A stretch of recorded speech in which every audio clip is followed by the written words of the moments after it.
Good evening and welcome to New Foundation Unity. I welcome all of my live students here and also those of you out in cyberspace. This is our concluding class in the four class series on prayer, its practice, and its answer. And as we begin our time together, I invite you to find a comfortable place in your seat and close your eyes. And as you turn within, just allow your attention to settle down easily. Rest your attention on your solar plexus. If it wanders away, easily bring it back, and we'll stay in the silence for some 15 minutes or so. So let us be still and know the truth about ourselves, that we are spiritual beings designed to be instruments of God in this world. In the silence.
And now, as we begin to return our attention to this time and this place,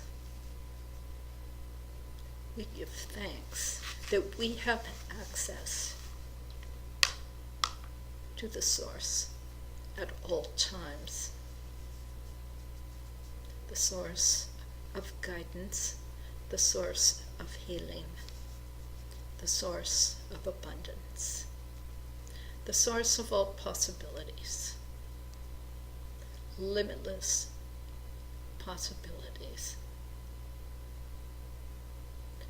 And we are so grateful, and we do give thanks in the name and through the power of the Christ that lives within us all. Amen.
Here's more for you, if you would.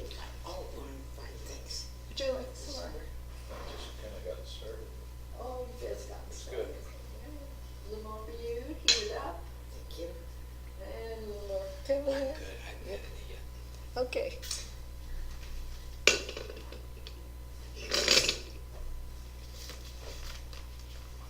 Okay. So,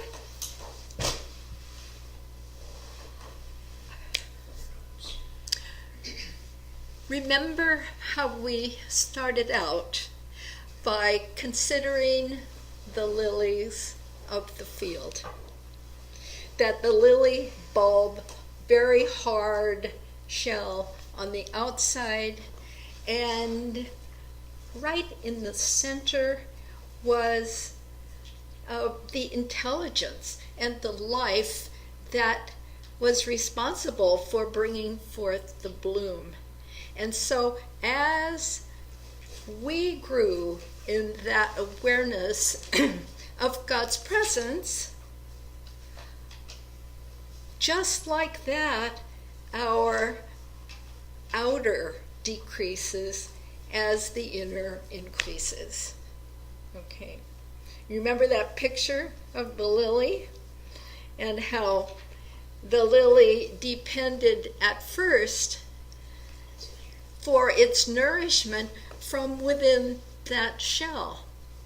But then, as that bulb got planted, it drew upon sun and water and light in order to bring it into full bloom.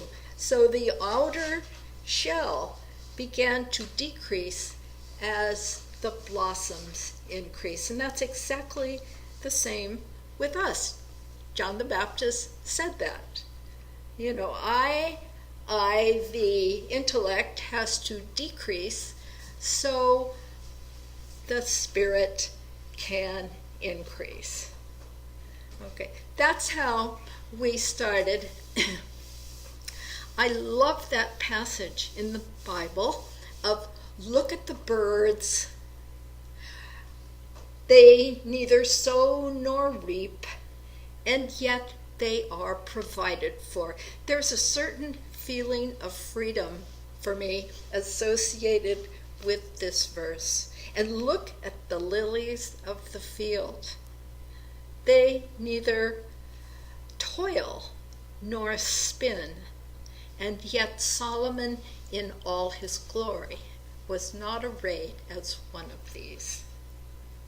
Okay, no work, completely effortless. The whole process is innate, as it is within us, but we have to become aware of it in order to bring it forth. Okay, now we talked about so far in these classes, and by the way, for those of you out there, I forgot to give the phone number if you would like to join in the discussion, 816-301-6304. If you're having trouble viewing or hearing, email Mark at truthunity.net.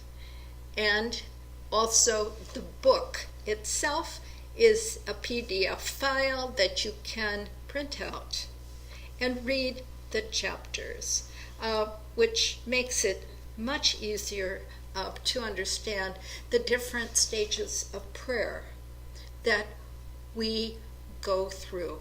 Remember, the disciples asked Jesus, "Teach us to pray."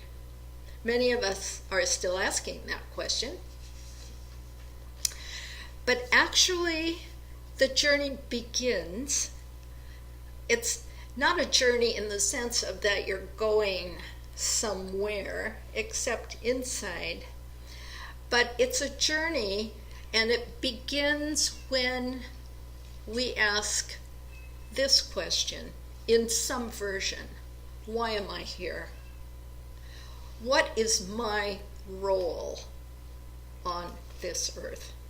For what purpose have I been born at this time on the earth? Some version of that question, and it's often asked quite casually,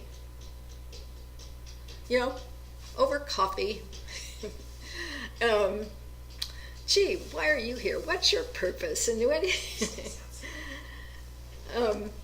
yeah, he's an outdoor. He's part of the family, but he lives out there. Does he know that? He knows she's got company. Yes, right. And so Jesus tells us that we are all here, and when we ask that question, why are we here and what is our purpose, that the answer is already seeking to express through us. Okay, does that make sense? All right. So the answer is seeking to express through us, and it expresses through us to the degree that we have cleared out the debris through which that awareness has to come. And so Jesus says we're all here for one purpose, which is to express God fully. But like instruments in an orchestra, we are all here to play a role as a beneficial presence through some act of service.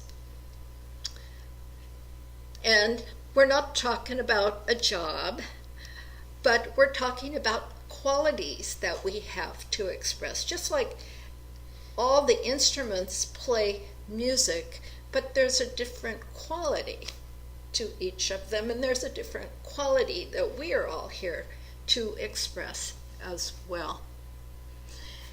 The first stage of prayer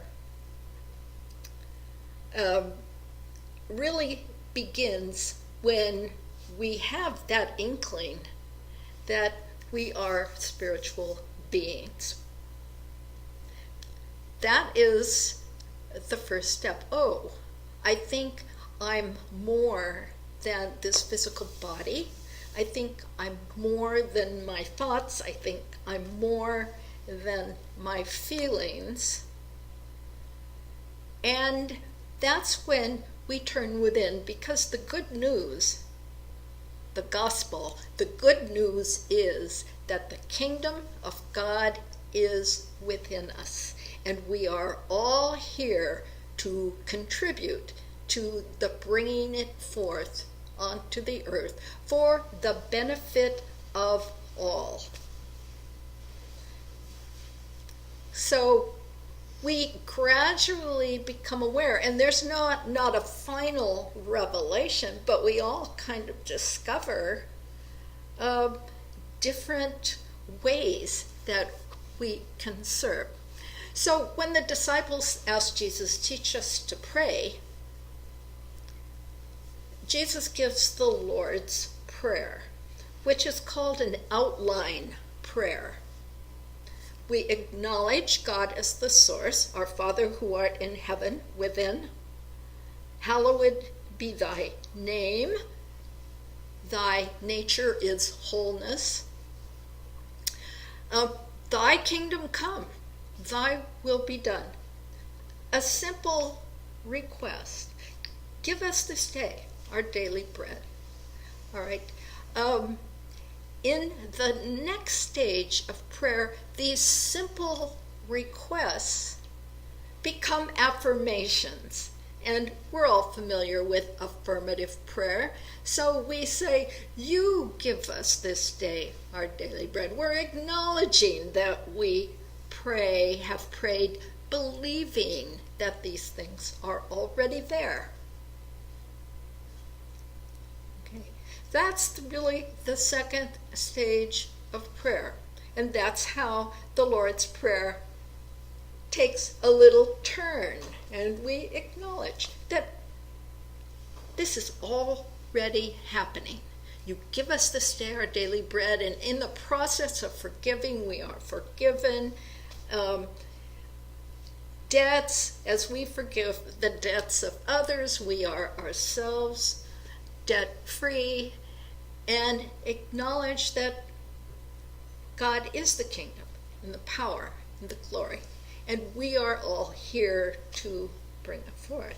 So we're one stage closer to acknowledging that the prayer and its answer, and we're going to end up that they're one and the same. But for right now, we ask and we receive. And every time that we receive, believing that we have received, we have increased our capacity to know the presence of God within us. Okay? We start out from a place of separation. We generally pray during a challenge, during some extremity, don't we? And then we say, oh, last resort, let's pray. All right. But to condition consciousness to the point where we prepare for challenges and emergencies, we are not quite as impacted so negatively. Then we come to the prayer of silence. This being the most direct, the most natural, and the easiest in a sense, because the mind is naturally drawn to more possibilities. The mind is naturally drawn to a state of peace by the force of gravity. And the closer you get to the source, the stronger the pull. And the key is, like the birds and the lilies, no effort, no trying. It's a non-activity. All right? We don't do anything. We simply allow the mind to settle down and transcend its own source. And when we transcend the source of all thought, I sort of drew it here. This is the surface of the ocean here, and there's not really a line, but imagine that there is a line to thought, which is somewhat of a boundary, and we go beyond, and that releases some energy from the silence, which serves to not only dispel great fear, but to bring a greater awareness to us. Okay? It's a process. This is called the Father Principle, going within and having access to all that is. The second stage of prayer requires more doing, and I think there's grounds to say that Mary should be the heroine of the Bible, because she was the one that actually gave birth to the Christ, magnified the Lord each day in the temple. This is called the mother principle, because we can't only be an inlet for that energy of God, we also have to be an outlet. But because we have a lot of thoughts and feelings through which that source energy has to pass, what we manifest is not always ideal. Can we say that? It's not always so perfect. And so this involves the creative process. And what did Mary do? She had the revelation. She pondered that revelation in her heart. Okay? She pondered it. She reflected upon it. What could that mean to give birth to the Christ? What might that look like in our lives? And in this book, that surrender to the divine that Mary demonstrated when she first received the revelation was completed with the crucifixion, where there was a complete surrender to the divine, a letting go of the personal, letting go of the perception of limitation, and that's what brought about the resurrection. Now, Jesus also said that when two of you agree on any one thing, now we're not talking two people here, okay, but if your thinking and your feeling agree on something, you will manifest it, whether it's something desirable or undesirable or neutral. Thinking and feeling, when they are working together, you will bring forth something in outer form. The feeling nature is the fuel. It is the fuel.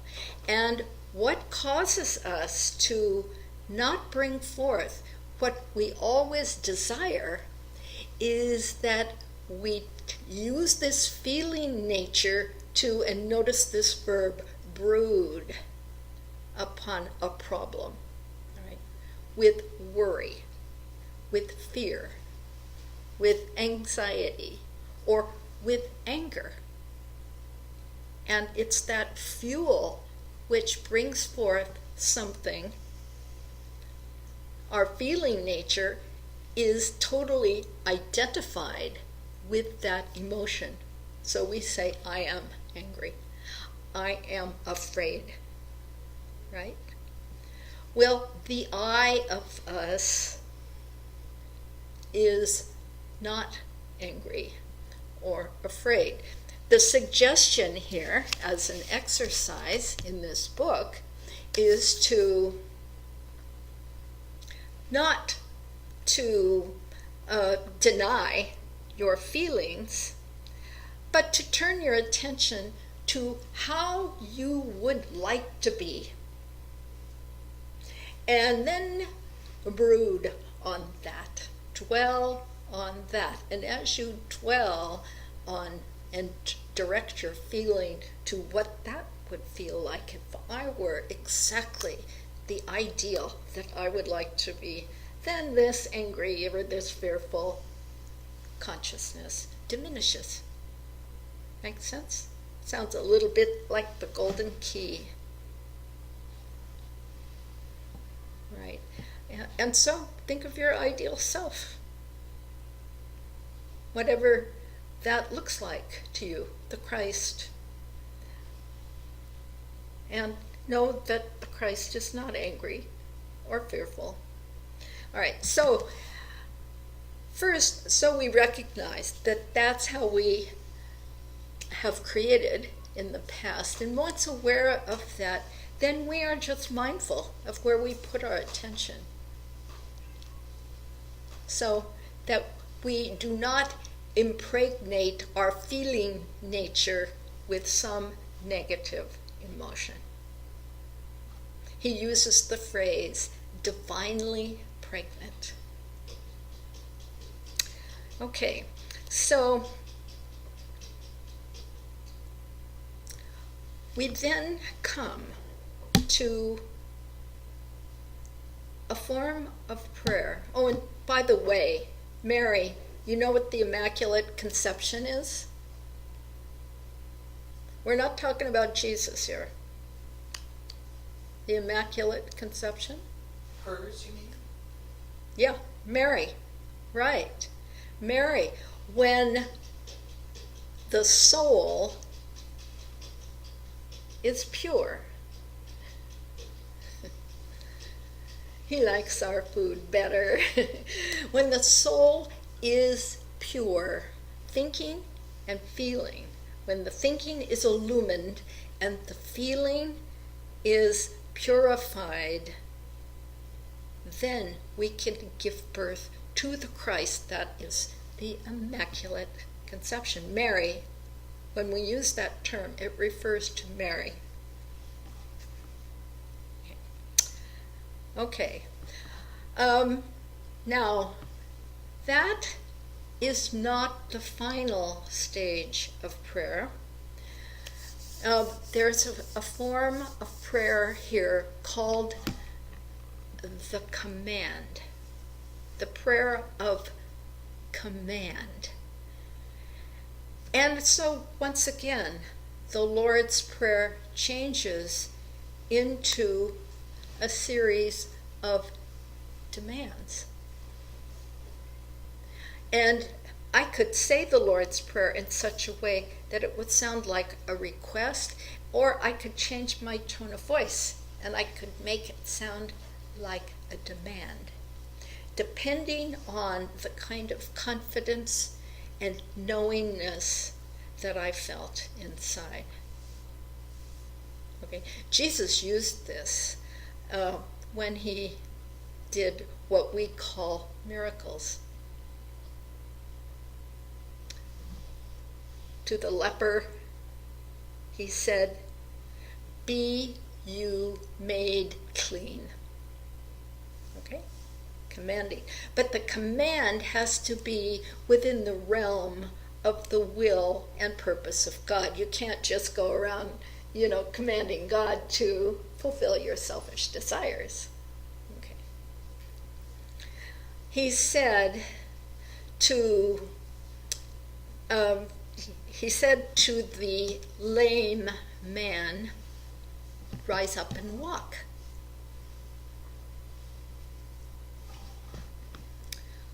He didn't ask God for healing power. The Christ is the healing power. And Jesus said, "I of myself can do nothing."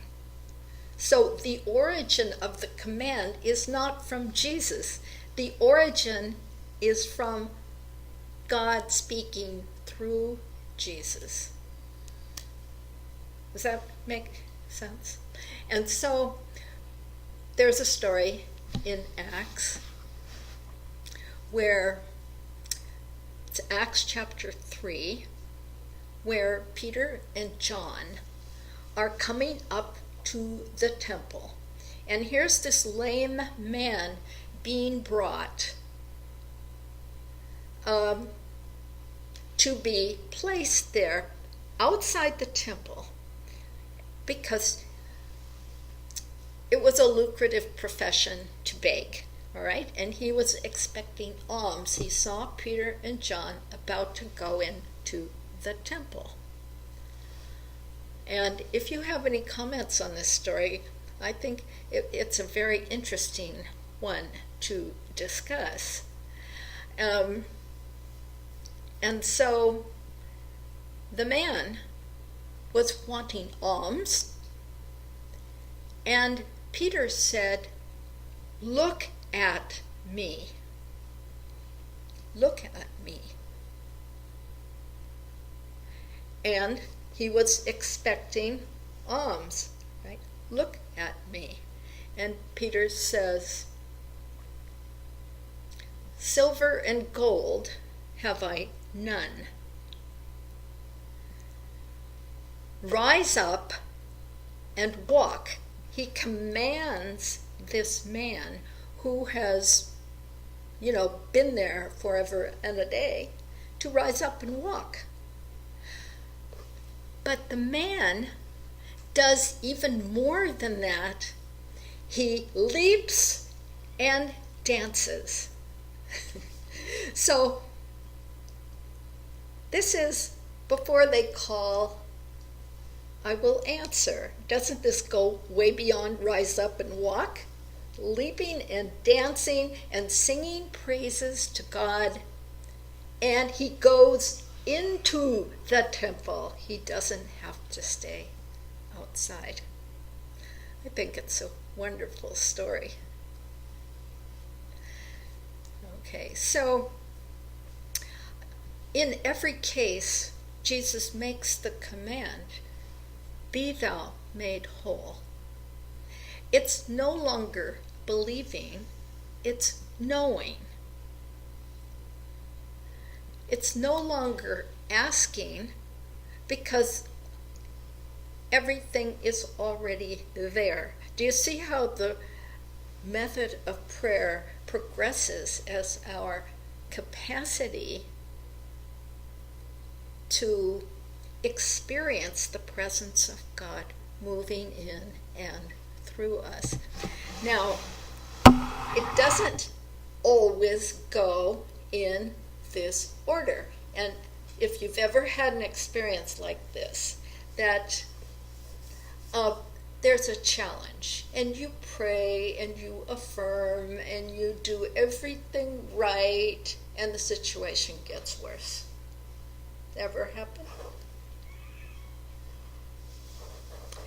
And if it gets to a point where you say, "I have had enough of this," and it's like that spiritual authority rises up within you and takes care of the situation. So it's not like you have to wait for, to be fully enlightened before you have an experience like this. I can tell you, when I was in Washington, D.C., at first it was hard. I moved 4 different times before I could find a place of my own where I could work, and that was also within my budget. And finally, after a year, I said, "Okay, I'm packing the car and I'm leaving. And so, God, if you want me here, I need a place now." I don't know if that's ever happened to you, but, sometimes you just say, "Okay, I'm done. I'm going." And that evening, I got a call from a couple who they were going to move, and did I want their place? And yeah, so I guess I was supposed to stay there. I definitely was supposed to stay there, at least for the time. But then there comes a time when you're supposed to leave. And sometimes it's a little harder to leave than it actually is to go to the next step. But all new beginnings begin with an ending. People tell me for years, you need to do this, you need to do this, you need to leave, you need to... And finally, at the right moment, when I'm able to do that, we all have different rates of growth. And then at the right time, we say, oh, yep, time to move. Time to move on.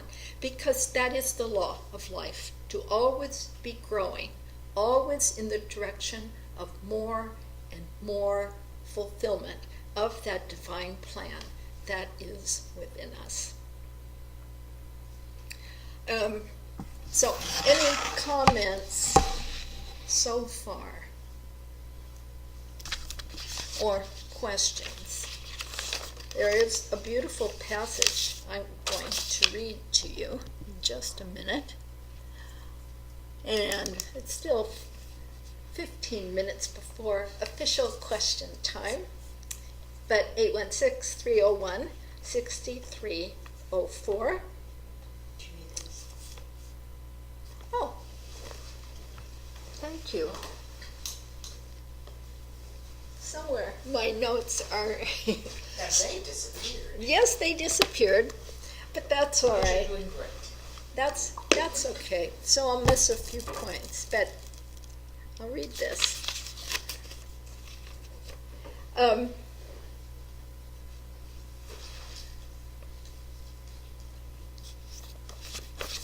So what happens is that eventually the urge to pray, the process of praying, and the answer are all one.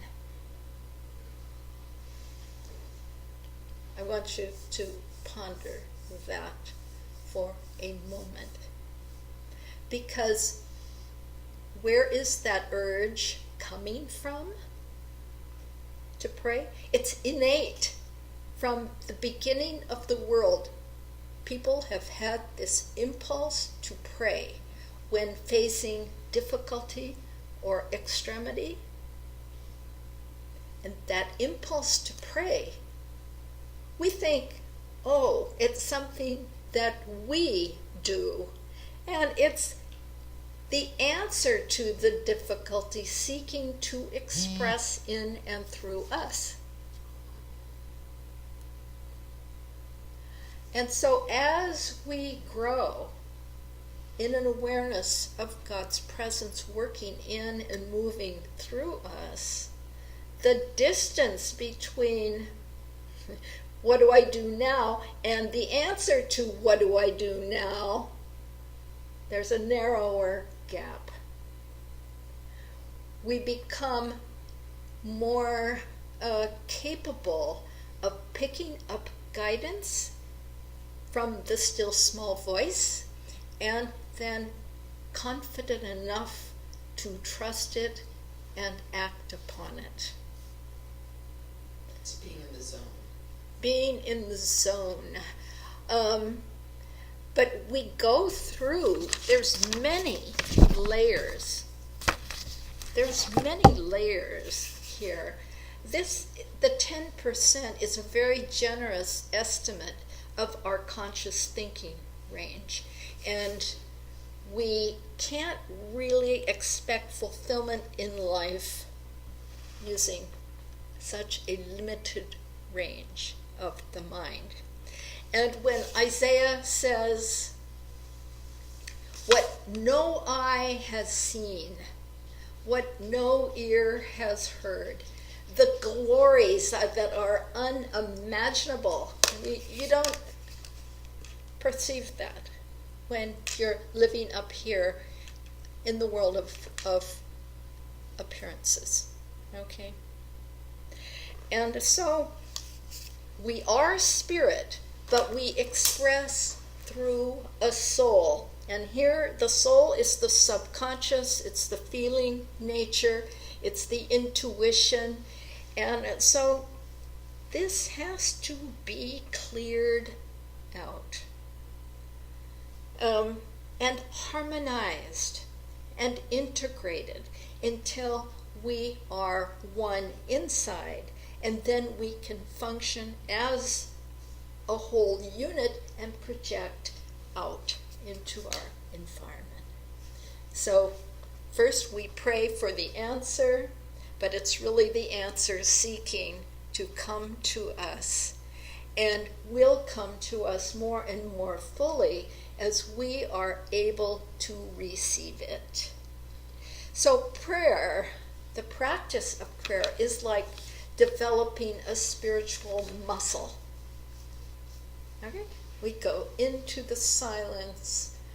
We practice, maybe in baby steps, following that nudge, following that intuition. You know, we may take baby steps at first. And maybe we don't get it exactly right.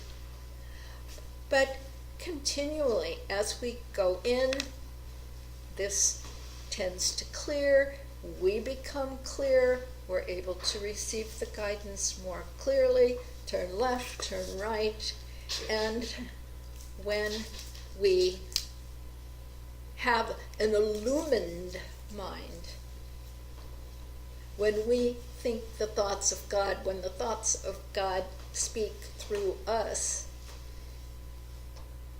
and the emotions are, the feeling nature is in full support of that, that's when we can command the mountain to move.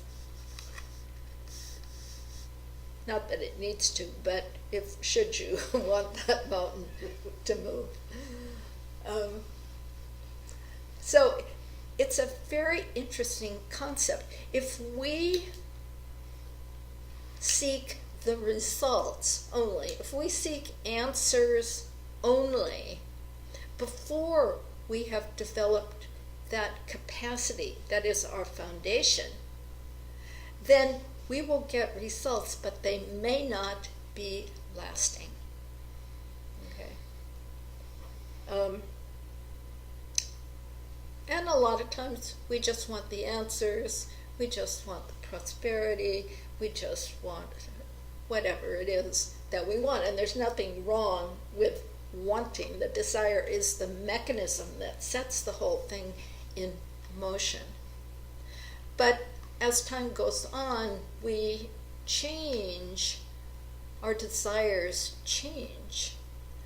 And sometimes when we think we want something in form, what we really want is a quality of consciousness that expands our vision of what we want. Makes sense? Any examples that you have to offer? Out there, 816-301-6304. I think about, the thing that comes to my mind is jobs.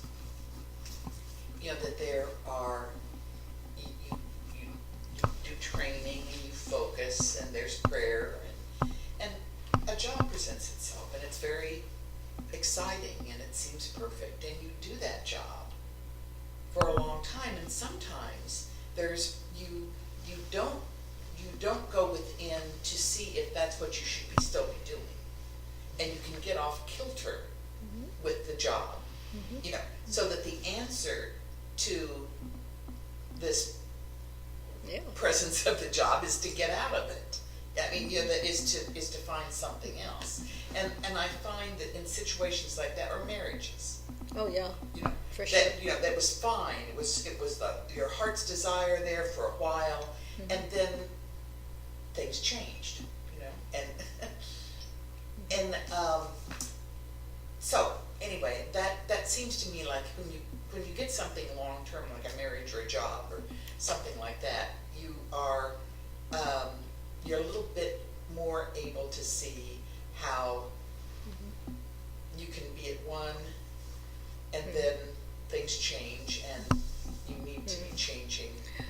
Well, yeah, we do, when we get comfortable in a situation, then there's more resistance to change. People think they have a vested interest in stability. And you can have a stable foundation and be able to manage change. Give up something good for something spectacular. Not so easy to do always. Yeah. No. We like to change, we like to grow, but we want to bring everything and everyone with us so that we, have all our friends and all our, in the job and the marriage and the whole thing. Or, if you're invested in that stability, you can let go of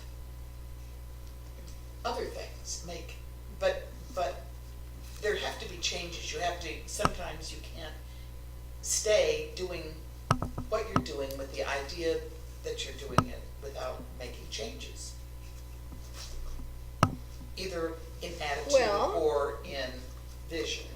If you and the job are changing at the same rate, right, then it's fine. If you and the mate are growing and changing the same, then there's no problem. All right. It's when things become stuck, right? And the universe doesn't allow that to happen. So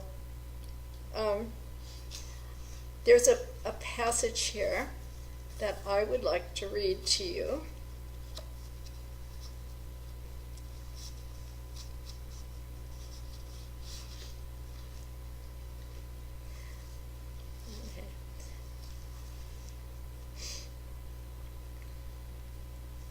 This is one short paragraph here.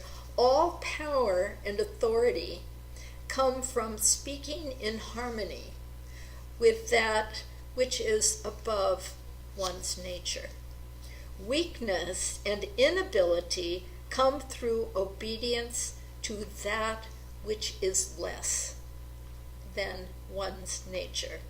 Therefore, the secret of failure and the secret of genius is learning this law of obedience and choosing the objects to which one surrenders his obedience. To whom ye yield yourselves servants to obey, his servants ye are.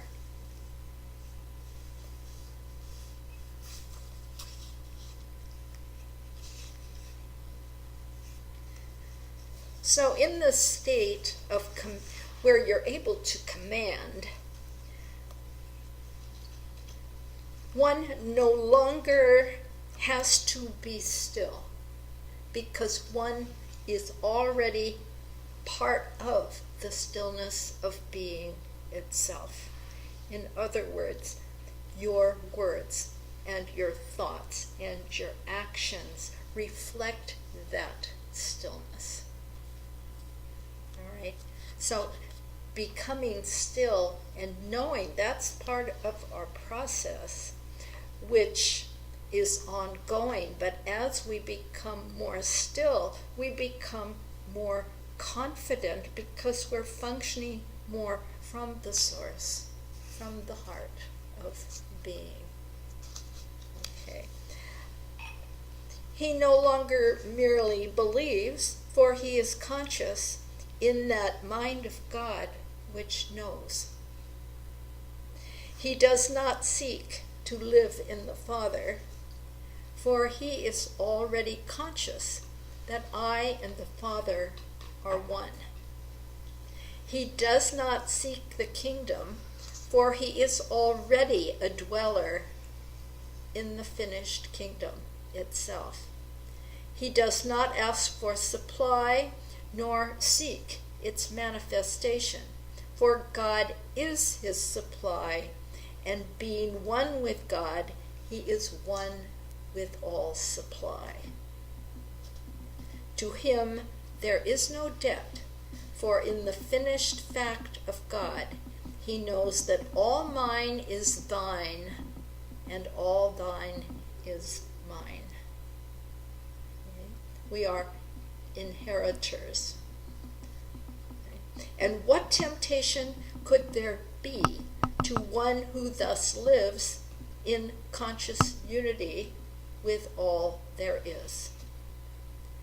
The glory which he had with God in the beginning, before the world was, is restored to him.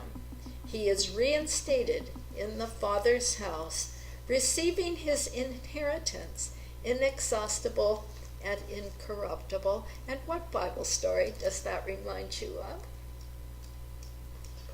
The prodigal son. Yeah. Remember? He wandered off into the far country. He took his inheritance, but he was satisfied for only 1/3 of it, because that's what he was entitled to at that time. He took it and squandered it. Do we squander our inheritance? Do we mismanage our spirit?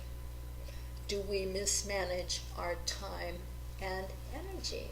No, No, all right. I don't think so. I don't think you could have the story of the prodigal son without the mismanagement. That's you don't right. have the answer without the question. And one of the things I felt for a long time is that every answer is just another question.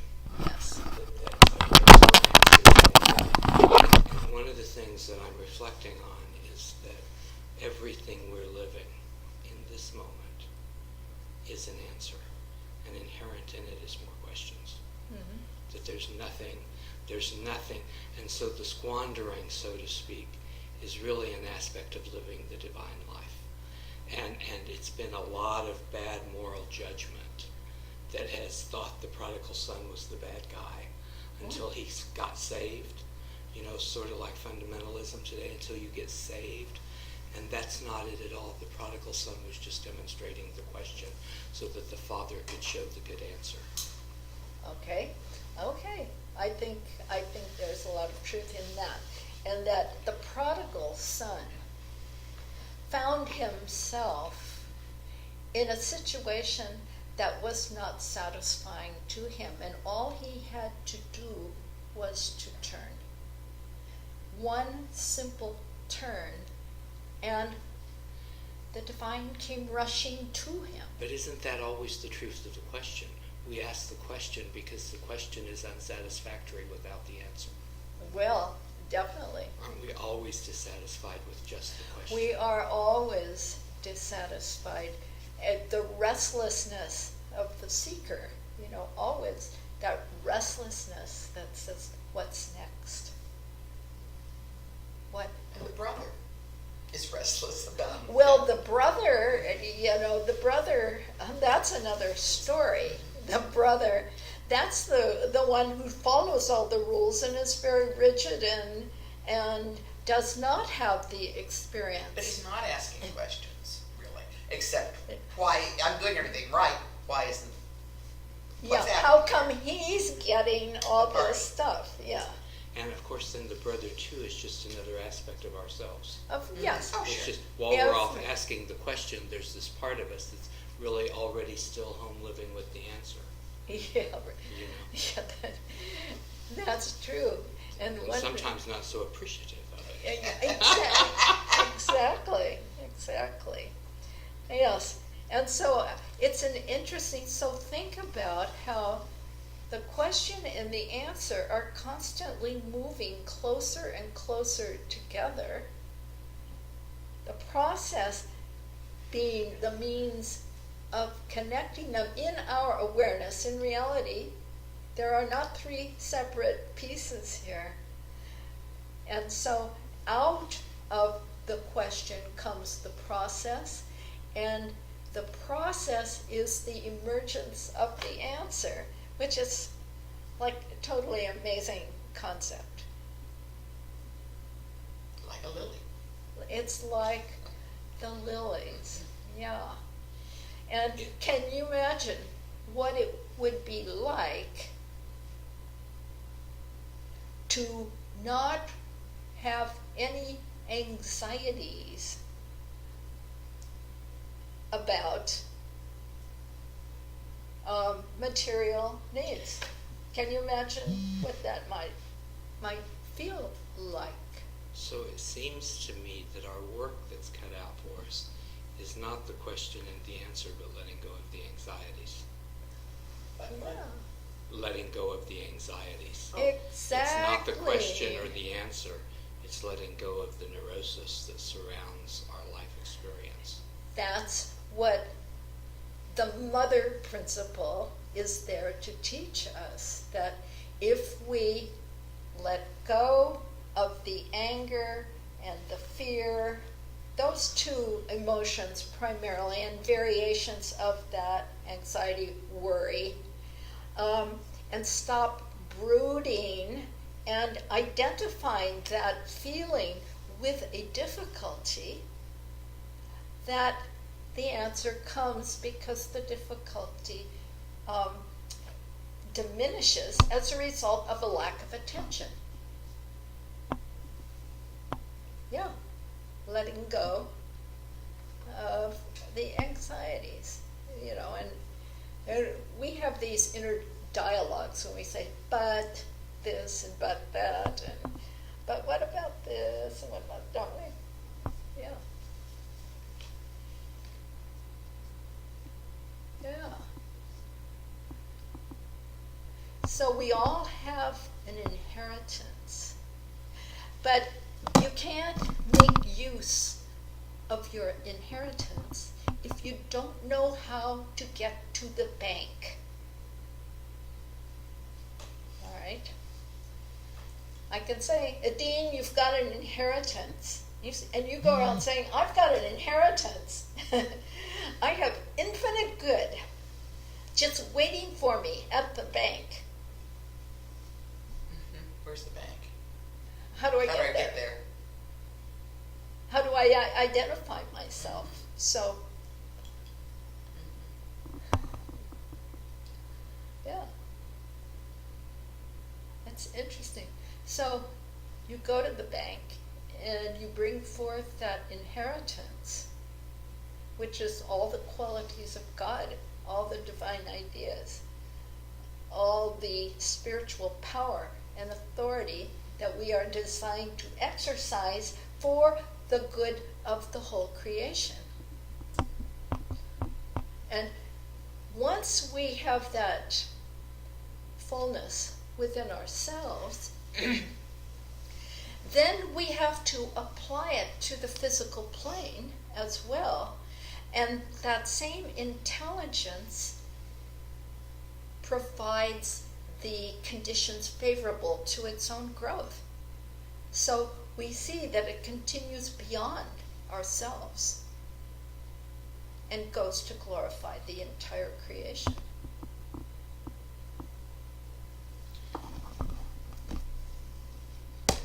Yes. Speak. Well, I'm off probably on a tangent, That's all right. but I was thinking back about your Washington, D.C. experience, your Washington experience with the house. Yeah. And I was thinking about my own life and my own times where I came to the point of total desperation. And really what I said in reality was, these were during some of my suicidal times, if this doesn't change, if something doesn't happen, I'm checking out. I would just put it on the line. I was there. I mean, and I was not on the spiritual path. I was very much, it was like, I'm tired of this. If it doesn't happen, I'm out of here. Which is sort of a temper tantrum in a way, and in another way, it's very much a prayer of command. So, Yeah. a rose by any Give other it- name, give a it rose to me by or any other name. else. Yeah. But every time I got there, the solution presented itself. Every time. every time I've been there, in desperation, the answer presented itself. And what I was thinking of in the context of what we're talking about, because we do work in time and space, and we are maybe becoming one with all this, but there is also process and progress, which is sometimes, I've been quoting Rilke, the poet. It's come up a couple of times in conversation, where one of his most beautiful lines is "Live the question, live the question," and it's part of a longer line that is just gorgeous. But I'm not good with remembering poetry, and I'm thinking that part of the living the question is living the question until it becomes unbearable to live the question, and one must have the answer, and that's the moment of command. Just what's going through my thoughts with back, that it is not like tonight I'm going to decide I want a new Volkswagen and I'm going to command it. That there might come a time in my life that I came to the point that I was so whatever about not having a car, which I'm so far from that right now. But if I got to that point that I just absolutely, I must have this. So it's an evolution. It's something that happens to us. It's the mother principle again. Thy will be done. Do unto me according to your will. Yes. Do unto me. And that in our very human emotions, and which is part of the cooperation with the prayer, is in our very human emotion we have a pathway to the command. Just my thoughts. Yes, thank you. And for you out there in cyberspace, 816-301-6304.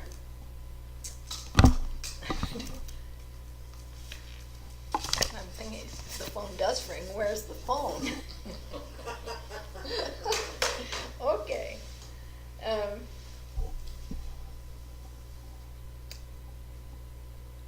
And I know there are some people out there who are watching. I know who you are.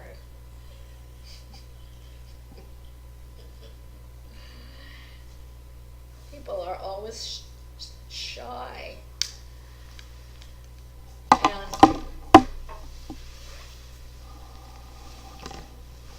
And when I think about, I wonder if something happened to the streaming. Streaming still appears to be working. Okay.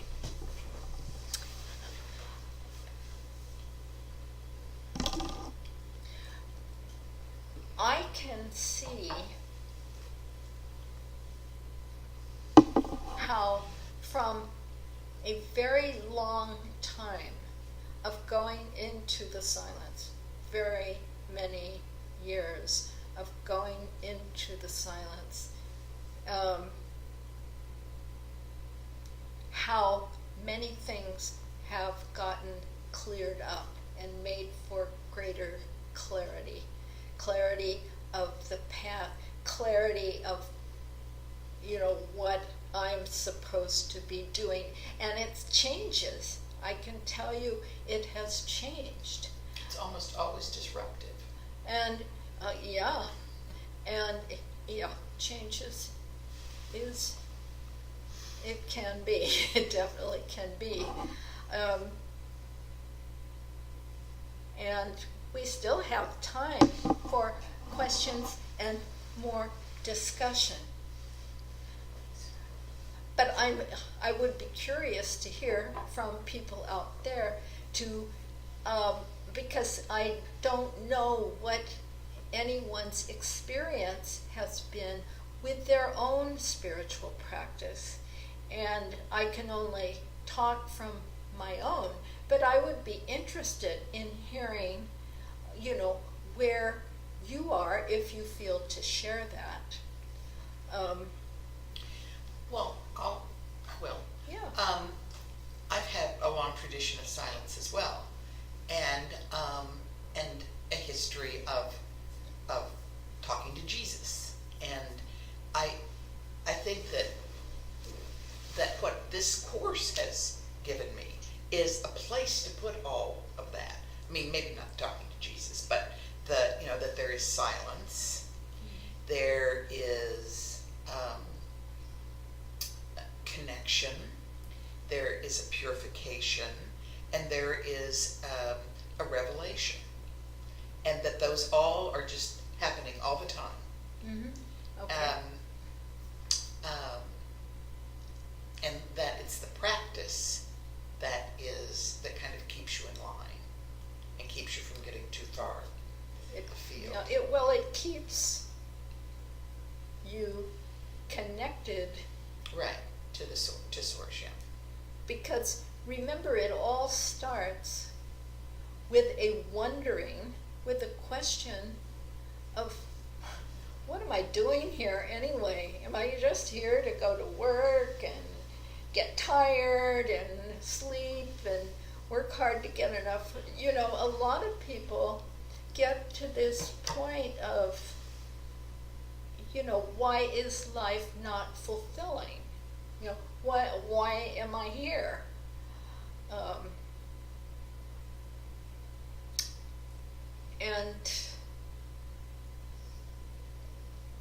And the answer, you have to go to where the answers are. Okay. That's all. We've been looking for answers in the wrong places. And sometimes people do get guidance from outer signs. But Jesus said, you go direct. Go direct. In his time, you had to go through a priest to get healing. You had to go through a priest to get forgiveness. Okay. And that became an elite group of religious authorities that took advantage in a major way of the people. It's no wonder that this ragtag bunch followed Jesus. They had no vested interest in the status quo. Any change would be good, right? I remember going to a retreat one time at Unity Village, and the leader of the retreat,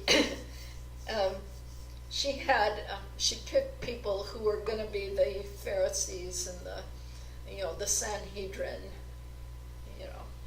and then she said, okay, now the rest of you, all of you who are women, go over here. And all of you who are sick or lame, you go over there. And, she went through every other category of person to show how the majority of society was outcast. So it's always easier to bring about change amongst the dissatisfied with the status quo. Once a person has a vested interest in staying where they are, it taints the vision. Okay? 816-301-6304. You have 10 minutes, and I don't want to get off into a political discussion, but it is interesting that there is that Yeah. desperation for change that just shoots through. that's right. Through people now that are.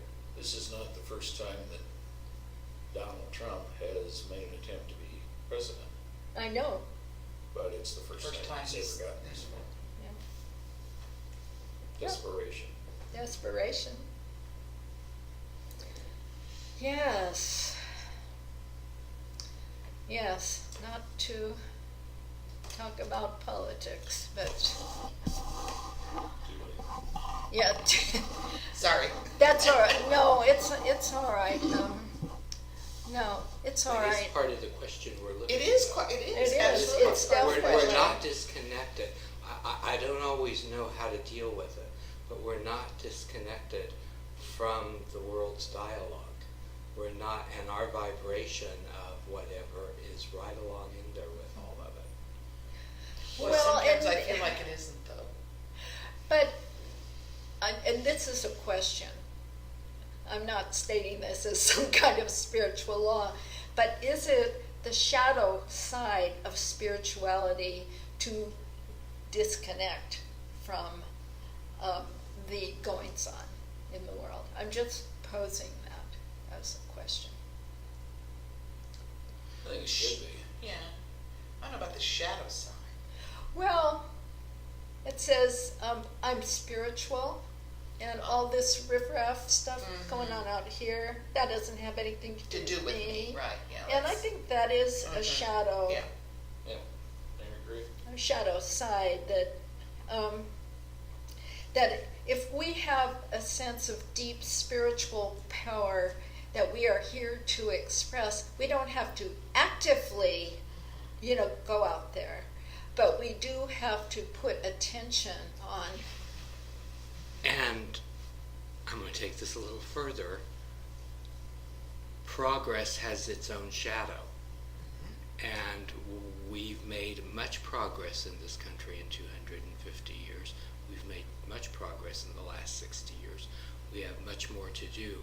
But the shadow of progress's shadow is raising its voice and saying, I don't want to go along. Yeah. I don't want the change. It's what you were talking about, the fighting change. Yeah. So it's a complex, there are complex ways of looking at it that I won't go any further. Yeah, but it's like prayer has to be applied. This is the very last chapter of the book, and he's saying that the prayer, you, the one praying, the impulse to pray, the process, and the answer to the prayer, all being one, have to now be applied to the common good. Well, and I've shared this with you. I don't know if I've shared it with you guys or not, but I think every real spiritual lesson can be found in a rose. And one of the aspects of a rose, more commonly talked about in a lotus, but of a rose, because I like the rose because it has thorns and stuff along the way.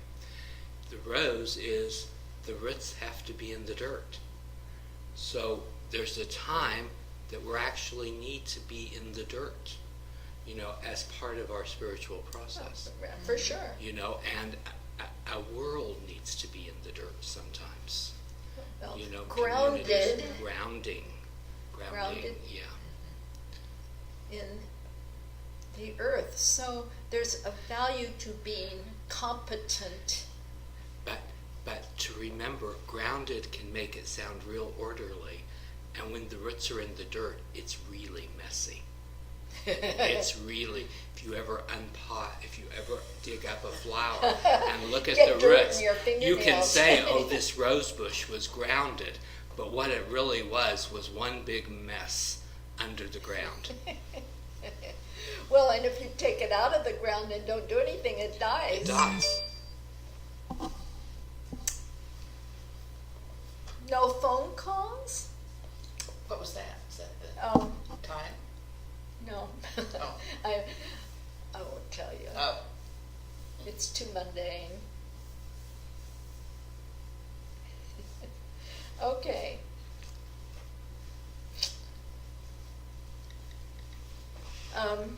All right. So I'll invite you to close your eyes. And once again, consider the lilies of the field. How they neither toil nor spin.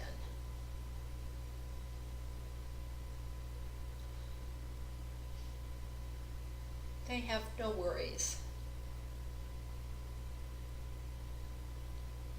The birds, free as a bird. Spirit has no worries.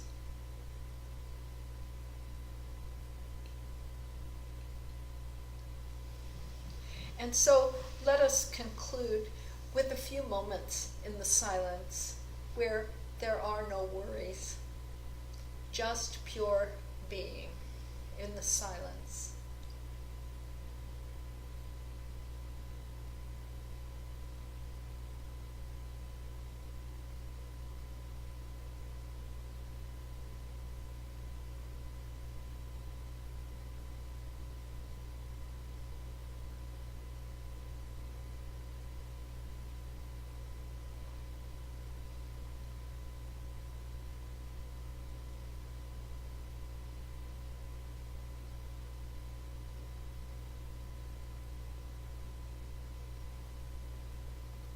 Thank you.